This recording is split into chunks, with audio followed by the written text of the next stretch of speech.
Hi everyone, this is HelloHelery and welcome to my channel.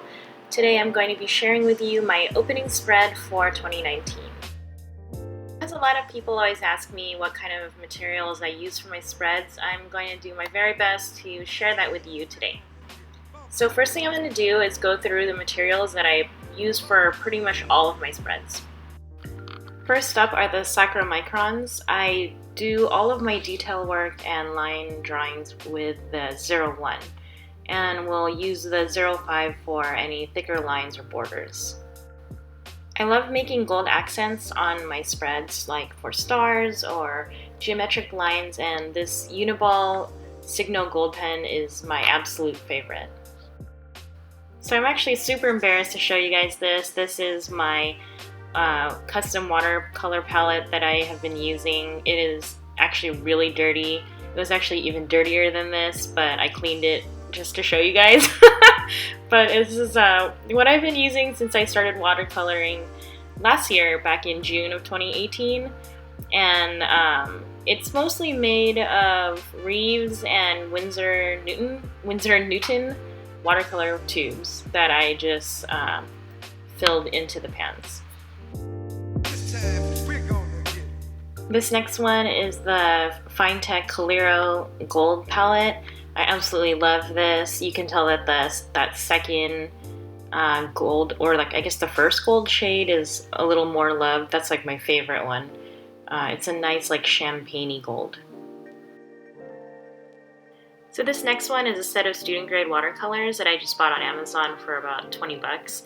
And I'm planning on using it for my bullet journal for when I'm out of town or painting outside around the city. One of my favorite Instagram artists had reviewed it online and I wanted to try it out. It comes with 36 colors that are pretty transparent and surprisingly vibrant, and I really wasn't expecting much for this kind of price point, but it's actually a really great starter kit, and I wish I had something like this when I first started. Tried these out for the first time while making this spread, and I'll talk a little bit more about the palette itself later during the painting portion of this video.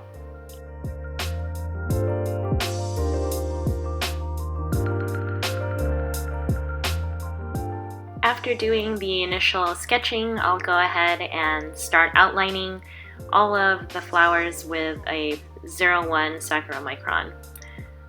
I wanted to include a short real-time portion of the outlining process because it really shows how long it takes me to ink a single flower. Time lapses give this weird impression that putting everything down on paper comes really easy and really fast. But I've mentioned this a lot before, but I actually draw really slow, and doing this kind of detailed illustration really takes a lot of time and concentration for me.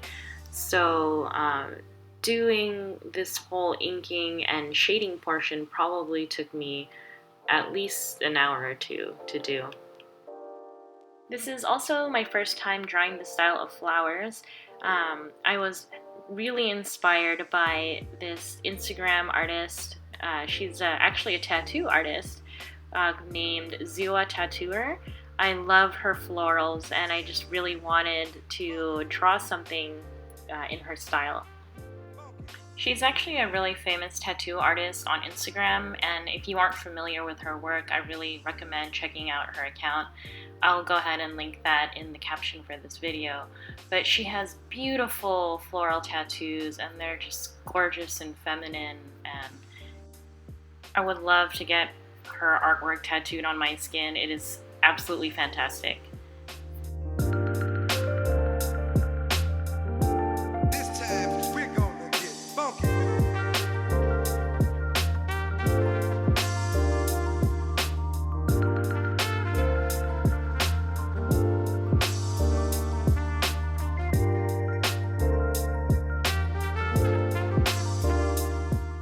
At this point, I'm just adding in some last-minute embellishments to the flowers, things like little raindrops, splashes of paint of what I want it to look like, and then I'm just about ready to go ahead and start the painting. Now I'm going ahead and doing a quick wash of color for the background using Winsor & Newton's Payne's Gray. Off camera, I had used the Tombow dual brush pen to fill in the bottom portion of the background in black. Another artist I absolutely love online is Kellogg Loops. I was inspired by one of his pieces.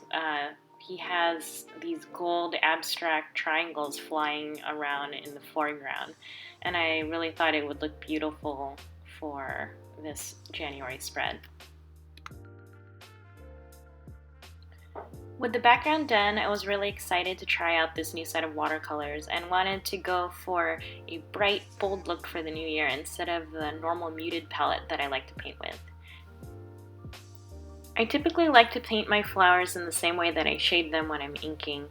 So I'll normally paint a first layer of watercolor using the base color of the flower with higher concentrations of paint in the areas that have darker shading.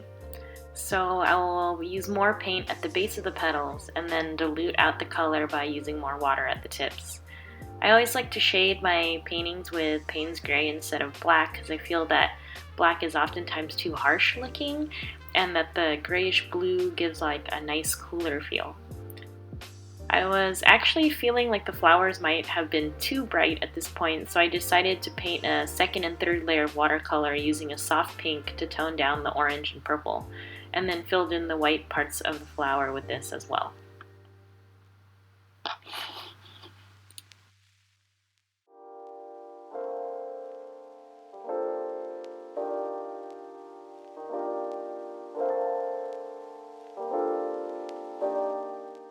At this point we move into painting the leaves of the flowers, and this is actually my favorite part of the painting, honestly.